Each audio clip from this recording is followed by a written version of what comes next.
Okay, so we are doing the Venus butterfly spread for Taurus Moon.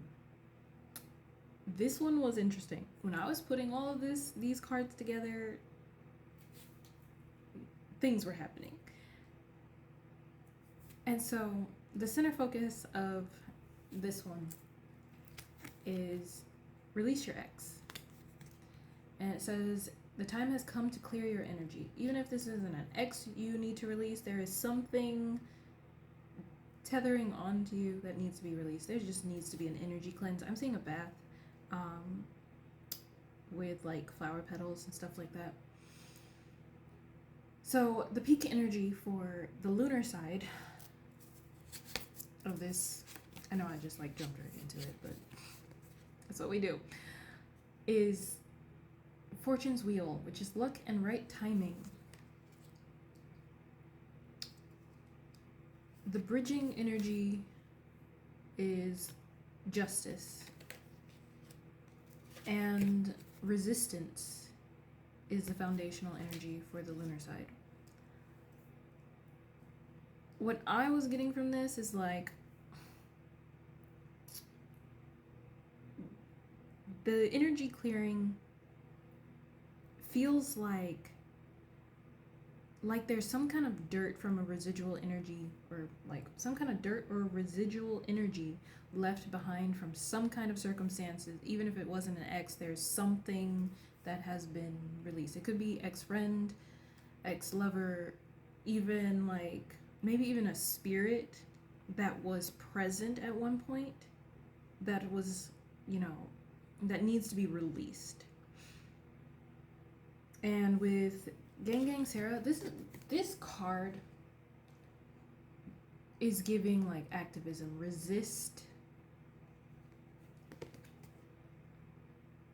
resisting submission is kind of what I'm getting. And with the Justice card, this is like, it has the sun and the moon in the scales, and the scales are balanced. So definitely balance in like the feminine and masculine energy. This could be a situation that has like thrown off the feminine and masculine energy, or like lunar and solar energy. But what I'm seeing here is it's time to cut some stuff off. So on the solar side, we have Root Girl, which is the disowned self.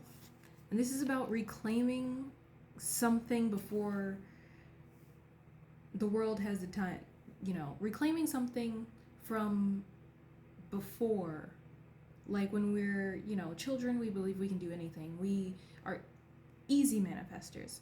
And then when you grow up, people keep telling you over and over again that this isn't possible, that's not possible, you can't live that dream, blah, blah, blah, blah, and all of that stuff. So then it like creates this version of the self that is inauthentic.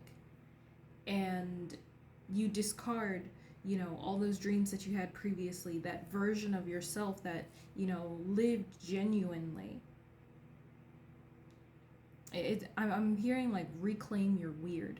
When I was putting these cards together, I had to like do a double take because I saw like lights flutter around my room, so you could work with like fae energy because it looked like fairy energy. But it's like reclaim that version of yourself that once believed in fairies. And it may seem crazy. It's almost like reclaim your woo-woo. That's what I'm seeing here.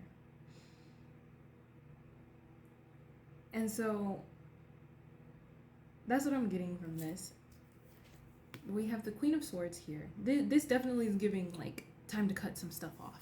And with this being like parallel to the Justice card, this is like, yeah, there's something that you need to put your foot down about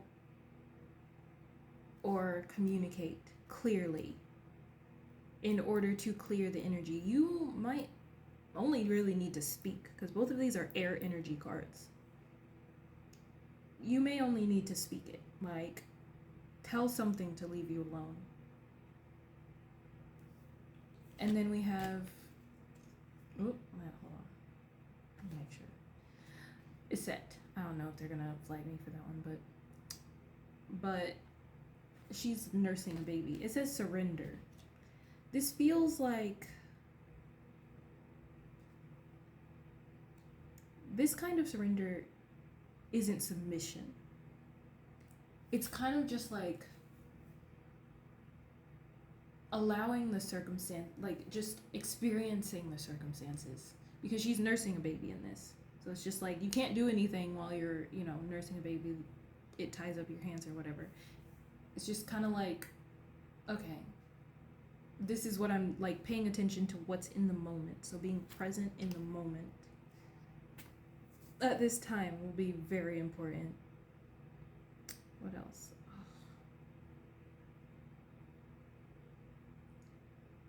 And that's what I'm seeing here.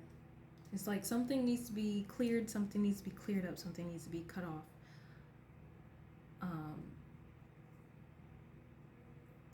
And something that was forgotten needs to be remembered or reclaimed. I keep wanting to look at something, but I'm not. But whatever it is, it should be clear pretty soon if it isn't already. But even in the resistance card, there is the sun and the moon. Like the energy of that solar and lunar energy is calling for balance. Which is funny because Gang Sarah is 22 and Surrender, what you said, is 44. So yeah, there's definitely good fortune here, but it comes at the cost of like reclaiming the truest version of yourself. And that's what I'm seeing here. So that's what I got. I hope it helps.